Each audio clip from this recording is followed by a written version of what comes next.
So Bernie Sanders has blown the lid off the records for attendees at a event in this election cycle. So previously, it was held by Elizabeth Warren, who had about 20,000 people, and that was somewhat tied with Kamala Harris's kickoff event, which had 20,000 people. The paper that's reporting this says that there were an estimated 26 people.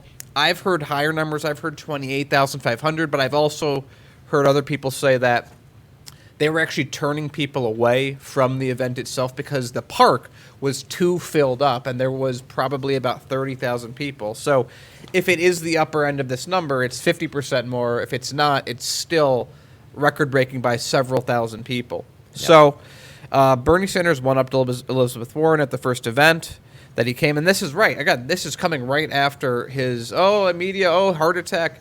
By the way, if you ever take a good look at right around when that happened and they're talking about how record-breaking this event is, look on CNN, look on Fox, look on MSN, look at all the big three-letter networks.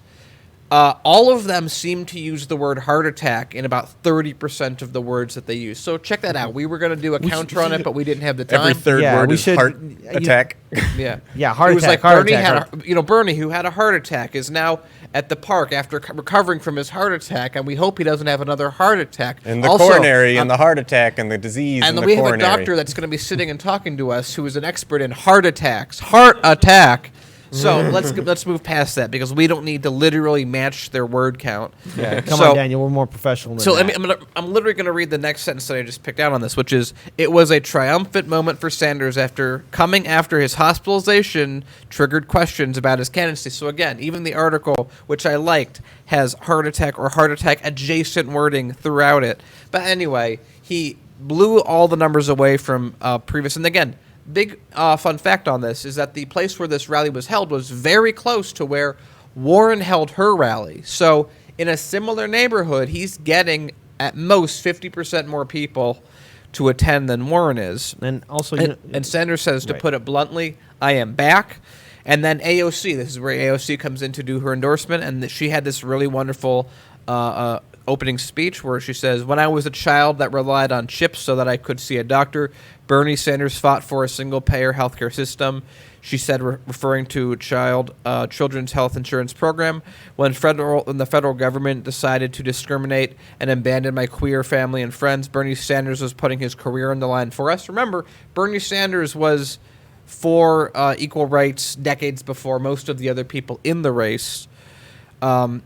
Ocasio-Cortez said that Sanders' 2016 presidential campaign fundamentally changed politics and that he pushed for Democrats to embrace Medicare for all and reject corporate donations. Remember in the last election how everything Bernie Sanders said was crazy and unhinged, and now it's mainstream and everyone's trying to copy it from him? Now she says she appreciates Sanders. Her appreciation for Sanders has only grown since she arrived in Congress. Every trick in the book, psychological and otherwise, is used to get us to abandon the working class, and said, I'm amazed that Bernie Sanders has been able to do that and stick with it this entire time. Michael Moore has also, this isn't at the same event, but Michael Moore has also endorsed Bernie Sanders, something that we were actually surprised. Maybe that was the same event. The same event. Yeah, it was the same event. It was the same event. He said, I think beforehand, he was on MSN, and he said it like a day before. Well, to be fair, AOC also disclosed before the event that she would be endorsing Bernie Sanders. Fair enough. But either way, that was, I think, of all the endorsements, that was the most surprising to us. And then actually Michael Moore has the one nice heart attack quote. The only heart attack we should be talking about is the one Wall Street is going to have when Bernie Sanders is president. He also received support and endorsements from 3 state senators in New York. And if you saw, Nina Turner had some, let's just say, policy contrasts between her Sanders and Elizabeth Warren, which was nice to finally see. And of course, AOC comes with 5.6 million Twitter followers, which is nothing to sneeze at. Okay, so there's a couple things I want to add in here because while looking at this article while preparing for the show notes, I decided to check out how corporate media is really acknowledging Senator Bernie Sanders, surging in regards to him being talked about and regards towards this endorsement he got from AOC, as well as a few other things as well. And corporate media, for the most part, is acknowledging the fact that he's rising in the polls, but yet there's numerous articles that are being brought up, and we've got to be very careful about this, showing polling data where he's falling behind. And we're actually going to be talking about it a little bit later in the show today.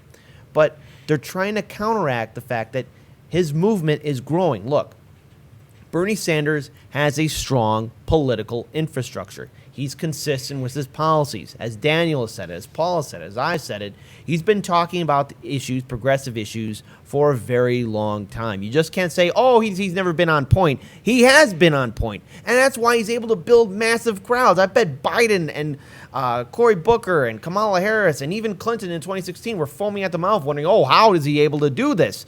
Because when people hear his message, they are inspired by him. When people look at his record, they're inspired. And look, I mentioned this interview numerous times on the show, but check out Bernie Sanders on being on Joe Rogan's show. And look in the comment section. Now, of course, YouTube comment sections can devolve really quickly, but you'll see some interesting gems in there from conservatives, Majority Republicans. of gems. Yeah, Republicans, conservatives, libertarians saying, wow, I've never heard about this guy before. Corporate media was saying that he's crazy. He's saying some things I like. Now, is that going to convince every single conservative, Republican, or libertarian to consider voting for Senator Bernie Sanders in the general election? Maybe yes, maybe no.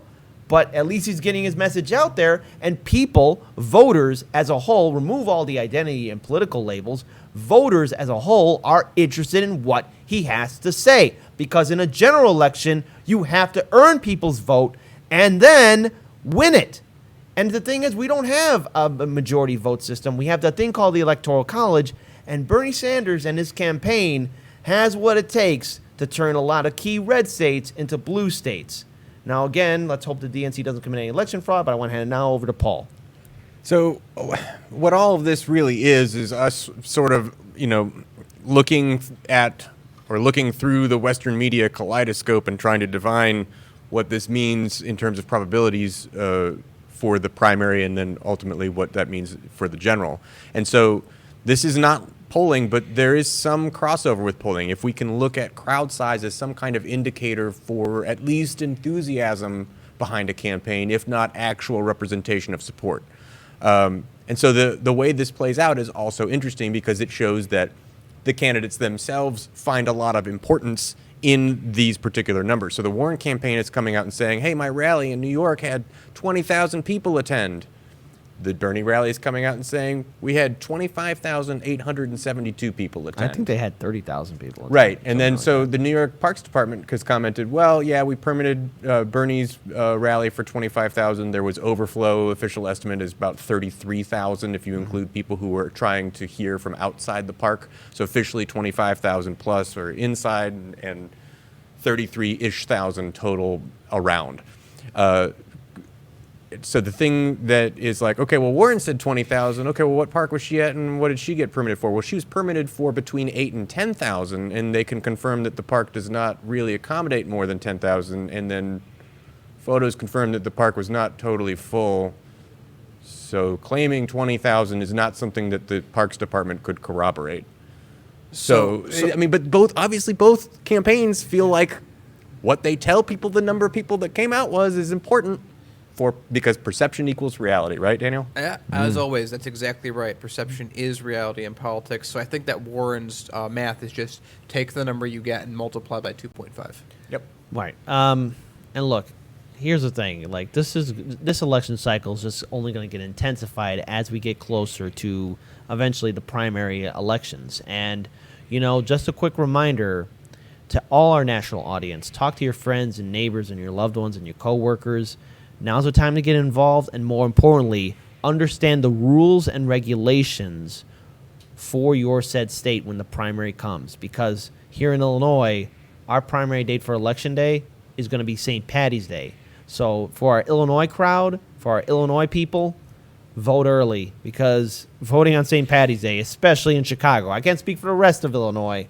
Celebrate St. Patty's Day on the weekend like a regular, normal person, not Yeah. on Tuesday. Just don't, please. Yeah. It's voting day.